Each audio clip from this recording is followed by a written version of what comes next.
Hi hello welcome to our channel. నేను మీ శ్రీ. ఈరోజు మనం చెప్పుకోబోయే కథ ఇష్టమైన సకుడ పార్ట్ 220. కథలకు వెళ్ళే ముందు వీడియోని లైక్ చేసి హైప్ చేయడం మర్చిపోకండి. ఇంకా మన ఛానల్ని సబ్స్క్రైబ్ చేసుకున్నట్లయితే సబ్స్క్రైబ్ చేసుకోండి ప్లీజ్. వర్షకి పాప పుట్టింది. అందరూ తెగ సంతోషపడిపోయారు. పార్వతమ్మతో పాటు వర్ష తల్లిదండ్రులు ఇద్దరూ వచ్చేశారు. కాకపోతే కూతురికి ఇంటికి వెళ్ళలేదు పార్వతమ్మ. గగన్ మాలవిక మాత్రం హాస్పిటల్కి వచ్చారు. అక్కడ తల్లి తన వదిన కనిపించగానే మాలవిక మాట్లాడలేదు. వర్షాన్ని పలకరించి ఆరోగ్యం కనుక్కుని పాపని ఎత్తుకుంది మాలవిక. మాధవి ముఖం తిప్పుకుంది. తన అమ్మ వైపు వెళ్ళాడు గగన్. తన కూతురు తన మనవడంటే ఆమెకి ఒక్క పెట్టున ఏడుపొచ్చింది. అంత ఇష్టం. గ్రాని ఎప్పుడొచ్చావు? ఎప్పటిలా మాట్లాడుతూ ఆమె భుజం చుట్టూ చెయ్యి వేశాడు అతను. ఆమె కన్నీళ్ళు ఆపుకుంటూ అంతకు ముందే కన్నా అన్నది. అలాగే ఇక్కడే ఉండడం నీ వల్ల కాదులే, కానీ ఇంటికి వెళ్దాం పదా అని గగన్ అన్నాడు. తన మనవడి వైపు ఆశ్చర్యంగా చూసింది ఆమె. వద్దులే, నేను 2 రోజులుండి వర్షం తీసుకుని వెళ్ళిపోతాను అని చెప్పింది పార్వతమ్మ. సరే వెళ్దావు, అప్పటి వరకు ఇంటికి వెళ్దాం పదా అని గగన్ అన్నాడు. మాలవిక అప్పటికి బయటకు వచ్చింది. ఇప్పుడు కూడా నీ కోపం పోలేదా? మాలవిక మాటలకు పార్వతమ్మ ముఖం చిన్నపోయింది. కొందరు ఎప్పటికీ మారరు, అందులో మా అమ్మ ముందుంటుంది గగన్ అన్నది మాలవిక తల్లిని చూస్తూ. ఒక్కరోజైనా ఫోన్ చేశావంటే నువ్వు? పార్వతమ్మ గొంతు బూడుకుపోయింది. నువ్వైనా చేశావా? మేము ఏ పరిస్థితిలో ఉన్నామో నీకు తెలుసా అమ్మా అన్నది మాలవిక. ధరణి సంగతి ఆవిడికి తెలియదు. ఏ పరిస్థితుల్లో ఉన్న తల్లికి ఫోన్ చేయవా నువ్వు? పార్వతమ్మ అడుగుతోంది. వాళ్ళిద్దరినీ అలా వదిలేసాక నుంచి హర్ష వైపుకు వెళ్ళిపోయాడు గగన్. అదే నీకు తెలిసింది. నీకేది రైట్ అనిపిస్తే అదే కరెక్ట్ అంటావు నువ్వు, అంతేనా అన్నది మాలవిక. ఇప్పుడు ఏమైంది? ఏదో మీ వదిన అన్నదని నన్ను కూడా వెళ్ళిపోమంటావా నువ్వు? పార్వతమ్మకి దుఃఖం ముంచుకొచ్చింది. మాలవికకి తను ఎక్కువ మాట్లాడినట్టు అనిపించింది ఆ సమయంలో పార్వతమ్మని చూస్తుంటే. లేకపోతే ఉన్నన్ని రోజులు దాన్ని ఏడిపిస్తూనే ఉన్నారు అంటూ అక్కడే కుర్చీలో కూర్చుంది మాలవిక. కూతురు ముఖంలో మారిన భావాలు అర్థం కాలేదు పార్వతమ్మకి. నీకేం తెలుసమ్మా?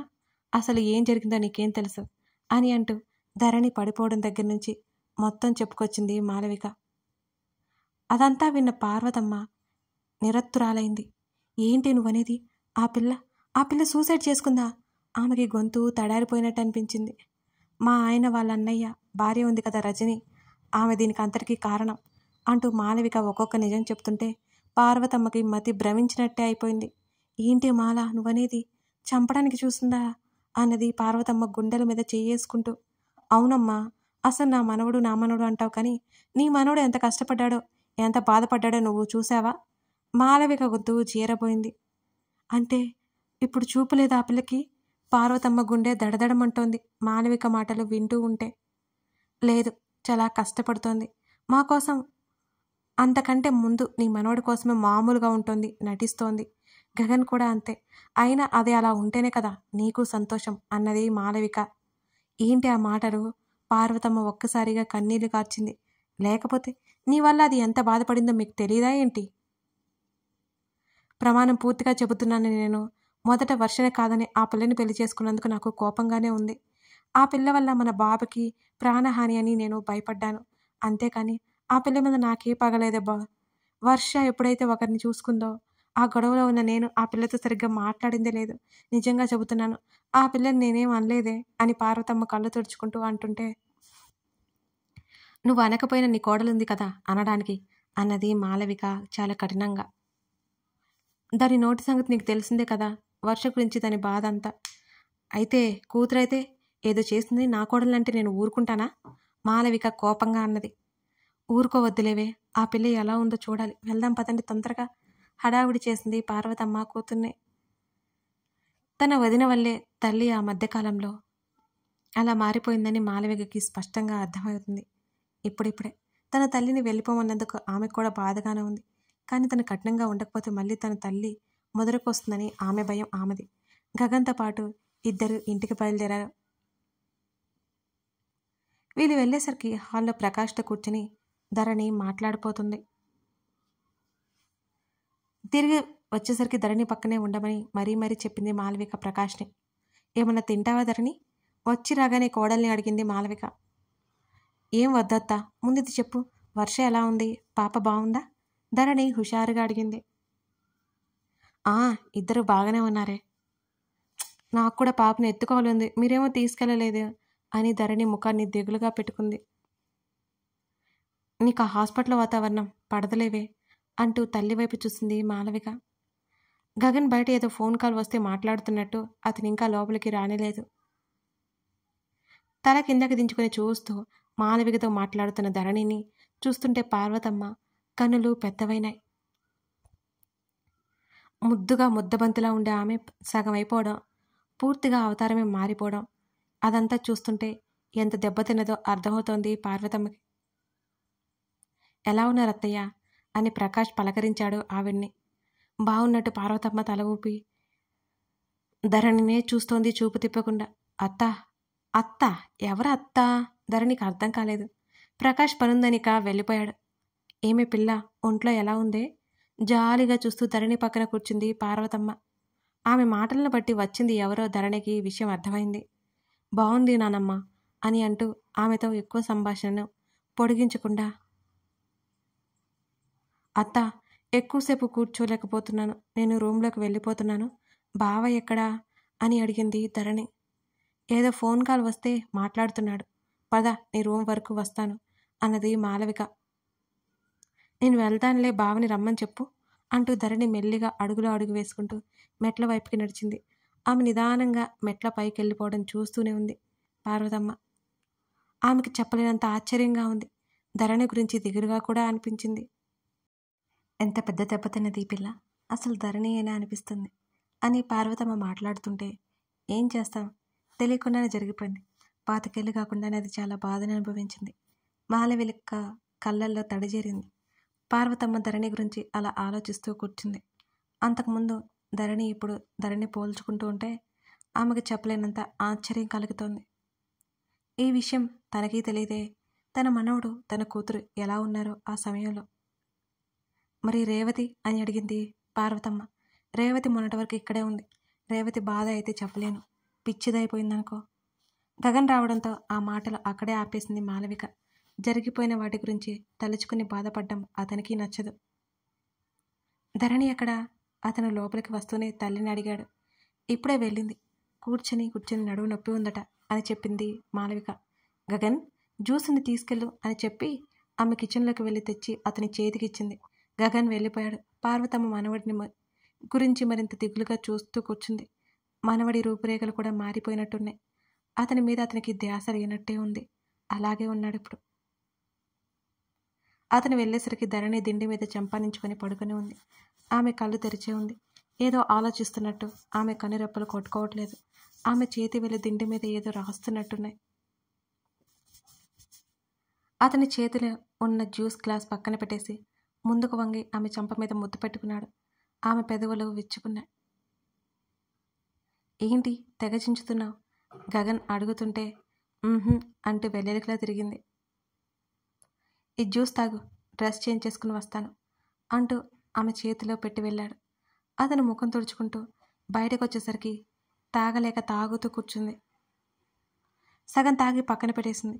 అతను ఆమె పక్కన వాలి, టూర్ అన్నావు, ఎక్కడికో చెప్తే ప్లాన్ చేసుకోవాలి అని అన్నాడు. నీ ఇష్టం, నీకేది నచ్చితే అది. ఇలాంటివి తిక్క తిక్క మాట్లాడితే నాకు తిక్కరేగుతుంది అని గగన్ అన్నాడు. అతని మాటలకు ధరణి ఫక్కున నవ్వింది. ఎందుకు? నీకేది కంఫర్ట్గా ఉంటుందో, నీకు ఎక్కడికి వెళ్ళాలని ఉంటుందో అది నీకు తెలుస్తుంది, నాకెలా తెలుస్తుంది అని గగన్ అంటుంటే, నిజంగా ఇప్పుడు నాకేం తెలియట్లేదు అంటూ వెనక్కి వాలింది ధరణి. సరే, నేను డిసైడ్ చేస్తే తర్వాత అది ఇది అన్నావంటే అప్పుడు చెప్తాను నీ సంగతి. నేనేమంటాను, పెళ్ళికి ముందు ఎక్కడికో తీసుకెళ్ళి నేనేమైనా అన్నానా? ధరణి ముసుముసుగా నవ్వుకుంటూనే దెప్పి పొడుస్తూ అన్నది. ఏమైంది అని అడిగాడు. ఆమె అలాగే ఒక పక్కకి వాలి పడుకోవడం చూసి బ్యాక్ పెయిన్ ఉంది అని చెప్పింది. నెమ్మదిగా ఆమె వెన్ను మీద నొక్కుతూ, ఏంటి ఎక్స్ట్రాలా అని అడిగాడు. ఎంత కంగారు పెట్టేశావు నన్ను అని అతని వైపు తిరగబోతుంటే తిరగనివ్వలేదు ఆమెని అతను. మెల్లిగా వెన్ను వత్తుతూ, నేనేం చేశాను అని అడిగాడు. అన్నీ చేశావు, ధరణి గొనిగింది. ఏంటి? నీకే తెలియాలి ఏం చేశావు. గుర్తులేదు, నువ్వు చెప్పు. నాకు గుర్తులేదు అన్నది టక్కున ఆమె. ఆమె నడుం మీద ముద్దు పెట్టుకోగానే ఆమె మాట ఆగిపోయింది. అలాగే బోల్లా తిరిగిపోయింది ధరణి. ఆమె వీపు మీద చెంపానించి పడుకున్నాడు. ఆమె ఎముకలు స్పష్టంగా తగులుతున్నాయి అతని చేతులకి. అతని చేతులు ఆమె వీపు మీద తడుముతుంటే పరవశంగా కళ్ళు మూసుకుంది ధరణి. నేను ఎప్పుడు సెట్ అవుతానో ఎట్టకేలకు అడిగింది. అది నీ చేతిలోనే ఉంది అన్నాడు. ఇంకేం చేయాలి? అంతలోనే బేలగా మారిపోయింది ధరణి. ఏడవడం మానేయాలి అంటూ పైకి లేస్తున్నా అతని చొక్కా పట్టుకుని వెల్లెలికిలా తిరిగింది ధరణి. నేనెందుకు ఏడుస్తాను అని ఆమె అడుగుతుంటే, ఏడవడానికి ఎవరికైనా రీజన్స్ కావాలి, నీకు కాదు కదా అని గగన్ వెంటనే అన్నాడు. ఆమె చేతులు అతన్ని దగ్గరికి లాక్కుంటున్నాయి. ఆమె అభీష్టం త్రోసిపుచ్చలేక అతను అలాగే ఉన్నాడు. ఆమె హృదయం మీద వాలాడు.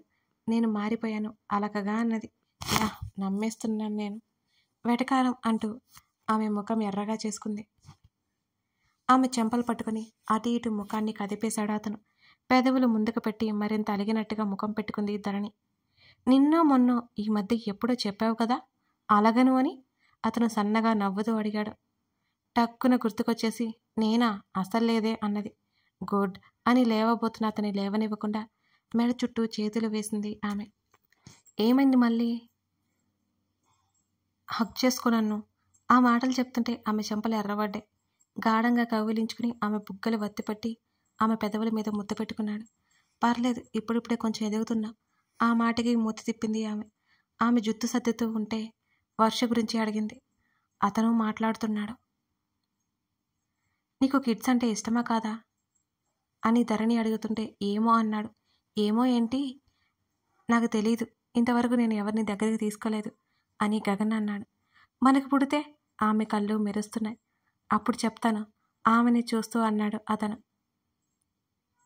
అప్రయత్నంగా అతని దవడ కండరాలు బిగుసుకున్నాయి. అదంతా తన అసమర్థత వల్లే. ధరణి ఈ పరిస్థితి రావడానికి తన అసమర్థతే కారణం అతను అనుకుంటున్నాడు. అప్పుడట ఇప్పుడేమనిపిస్తుందో చెప్పు అని ధరణి గొడవ చేసింది. ఆమె చెంపలని మరింత అపురూపంగా పదే పదే నిమురుతూ, ఇప్పుడు నువ్వు తప్ప నాకేం నచ్చట్లేదు. ఆ ఒక్క మాటతో మరో ప్రశ్న వేయకుండా ఆమె నోరు మూసివేశాడు గగన్. ఆమె పెదవుల మీద వద్దన్న దాగని చిరునవ్వు. లోపలికి పోయిన ఆమె చెంపల మీద ముద్దు పెట్టుకుంటూ మరోసారి ఆమె పెదవులను స్పృశించాడతను సున్నితంగా. అతని స్పర్శను మరింత ఇష్టంగా ఆమె అనుభూతి చెందుతోంది. నీ పెదవుల మౌనపు తాకిడి, నీవు నాకు చెబుతున్న మన ప్రేమ కథ, అది నాకెప్పుడు వింటూ ఉండాలనిపించే కథ కొనసాగుతోంది. కథ నచ్చితే లైక్ చేసి మీకేమనిపించిందో కామెంట్ చేయడం మాత్రం మర్చిపోకండి. నేను రోజంతా ఈ స్టోరీస్ గురించి చాలా వర్క్ చేస్తూ ఉంటాను కదా. ఈ స్టోరీస్ అన్నీ అప్లోడ్ చేశాక మీ నుంచి వచ్చే ఒక చిన్న లైక్, ఓ చిట్టి కామెంట్, వీటిని చూసుకునే నేను మురిసిపోతుంటాను. మర్చిపోకండి.